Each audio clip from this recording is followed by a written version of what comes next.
शहर से बहुत दूर पहाड़ियों और हरे भरे खेतों के बीच बसा था एक छोटा सा गांव सुखापुर।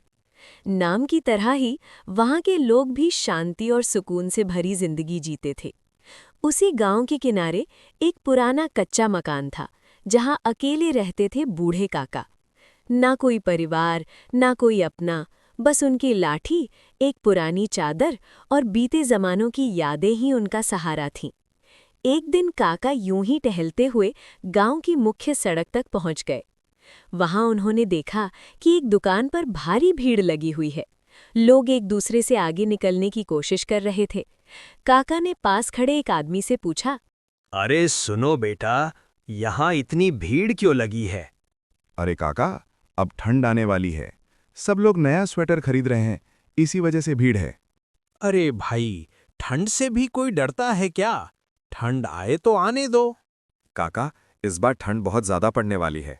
आप भी एक स्वेटर ले लो, बहुत हल्का है, कपड़ों के अंदर पहना जाता है। मुझे किसी स्वेटर की जरूरत नहीं है। मैं तो बचपन से बिना डर के ठंड झेलता आया हूँ। इतना कहकर वे घर की ओर लौट चले। घर के बाहर पहुंचते ही उनका पड़ोसी रमेश मिला।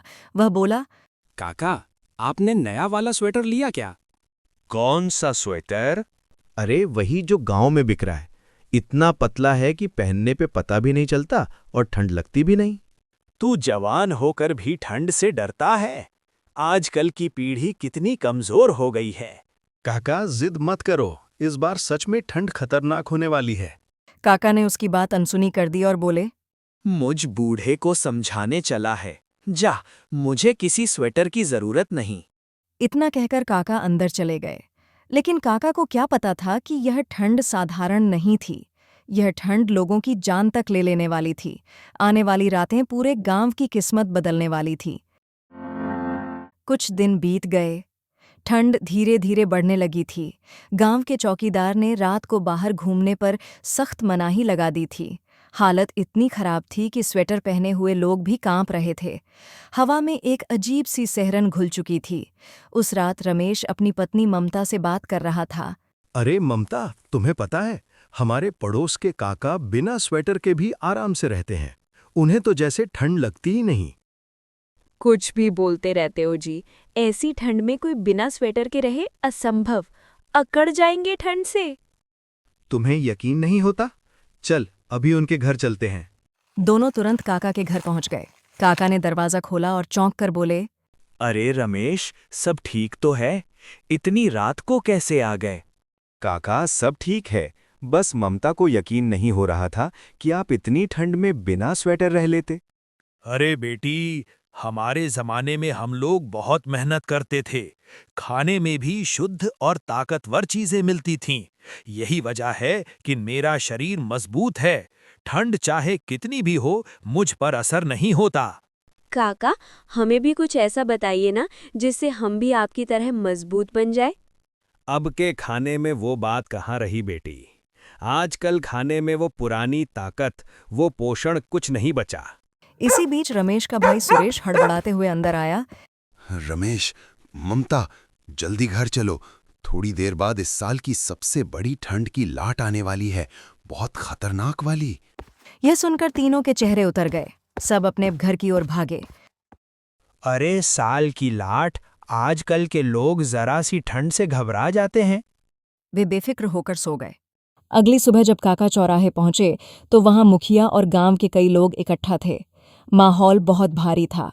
मुखिया ने दुखी स्वर में कहा, कल रात की ठंड की लाट में हमारे गांव के 20 बूढ़े और बच्चे मर गए। अब सबको बहुत सतर्क रहना होगा। काका का दिल धक से रह गया। वे तुरंत गांव के डॉक्टर के पास पहुंचे। डॉक्टर, क्या सच में ठंड से कोई मर सकता है? डॉक्टर ने गंभीर स्वर में कहा, हाँ काका, अगर शरीर का तापमान हद से नीचे गिर जाए तो मौत हो सकती है। लेकिन डॉक्टर, मैं कभी स्वेटर नहीं पहनता, फिर भी मुझे ठंड नहीं लगती। ऐसा क्यों? कह नहीं सकते काका। हो सकता है आपकी शारीरिक बनावट अलग हो, या आपके खाने में कुछ ऐसा हो जो शरीर को अंदर से गर्म रखता हो। काका घर आने लगे। काका पूरे रास्ते सोचते रहे। मेरे खाने में ऐसा क्या है अचानक उनके दिमाग में ख्याल आया। मैं तो रोज देसी मुर्गी का चिकन खाता हूँ। क्या उसी से मुझे ठंड नहीं लगती? क्या वही मुझे अंदर से गर्म रखता है? काका ने ठान लिया। कल मैं चिकन नहीं खाऊंगा। देखता हूँ क्या सच में मुझे ठंड लगती है या नहीं। और यह फैसला आगे चलकर गांव के लोगों की जिंदगी बदलने वाला था। अगले दिन काका ने अपना निश्चय निभाया। उन्होंने देसी मुर्गी का चिकन बिल्कुल नहीं खाया। पूरे दिन बस दाल चावल खाते रहे। शाम होते होते ठंड की तीखी हवा चलने लगी। रात गिरते ही ठंड और बढ़ गई। अरे बाप रे, ये कैसी ठंड है। सच में देसी मुर्गी ही मुझे बचाए रखती थी। पहली बार काका को ठंड ने इस तरह जकड़ लिया। वे मोटी कंबल ओढ़कर लेट गए और रात भर कांपते रहे।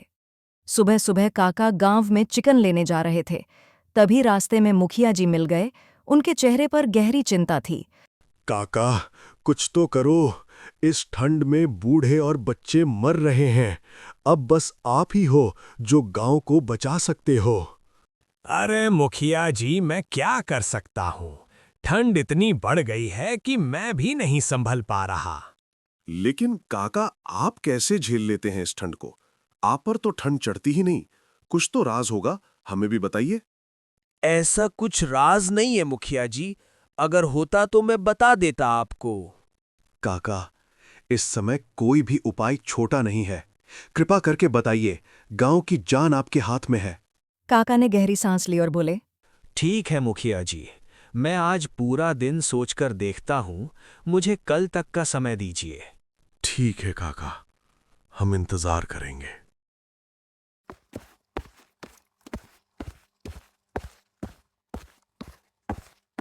काका एक बड़े नीम के पेड़ के नीचे जाकर बैठ गए।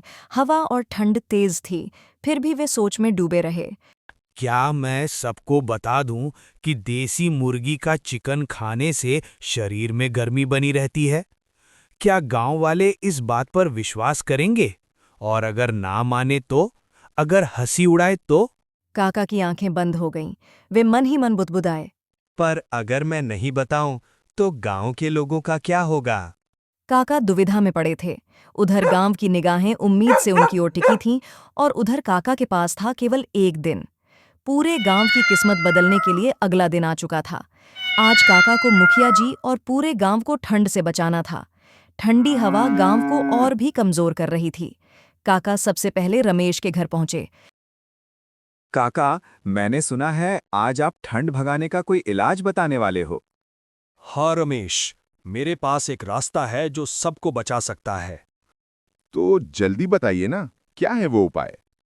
चलो, मैं ये बात पूरे गांव वालों को एक साथ ही बताऊंगा। चौपाल पर चलते हैं। दोनों चौपाल पहुंचे। वहां भीड़ जमा थी। बूढ़े, बच्चे, औरतें, मर्द सब ठिठुरते हुए किसी चमत्कार का इंतजार कर रहे थे। मुखिया जी भी आ पहुंचे। काका, जल्दी बताइए, ये ठंड अब बर्दाश्त नहीं होती।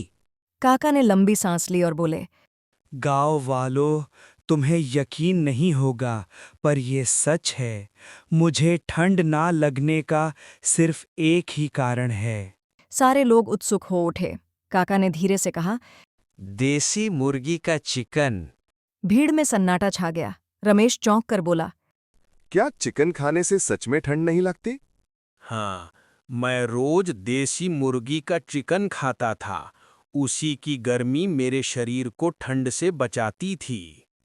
तभी भीड़ में से एक आदमी चिल्लाया, मैंने भी कल देसी मुर्गी का चिकन खाया था और सच में मुझे रात भर ठंड नहीं लगी। ठीक है, आज से पूरे गांव में हर परिवार को देसी मुर्गी का चिकन मिलेगा। देखते हैं क्या ठंड भागती है। उसी शाम हर घर में देसी मुर्गी का महकता हुआ खाना पक रहा था। कड़कती ठंड में धुएं के साथ उम्मीद भी उठ रही थी। उस रात चमत्कार हो गया। गांव का कोई भी आदमी ठंड से नहीं कांपा। सभी को पहली बार राहत मिली।